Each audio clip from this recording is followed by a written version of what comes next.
ইয়া রাব্বুল আলামিন, বাঙালিদের মুখে মুখে একটি প্রবাদ আছে গো মাবুদ, কুত্তার পেটে নাকি ঘি হজম হয় না।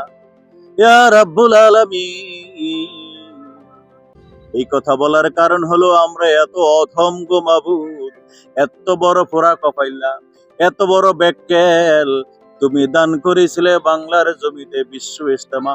আমরা এই বিশ্ব ইস্তেমাটাকে লন্ডভন্ড করে দিয়ে ইস্তেমার 12টা বাজিয়ে দিয়েছি গো মাবুদ।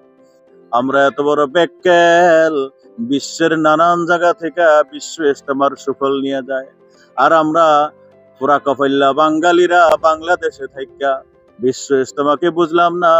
আমরা এটার পিছনে লাইগা থাইকা এই বিশ্ব ইস্তেমার 12টা বাজিয়ে দিয়েছে গো মাবুদ। তোমার কাছে বিচার জানাই, তুমি তাদেরকে এই বাংলার জমিনে বিদা করতে করতে বাংলার জমিন থেকে বিতাড়িত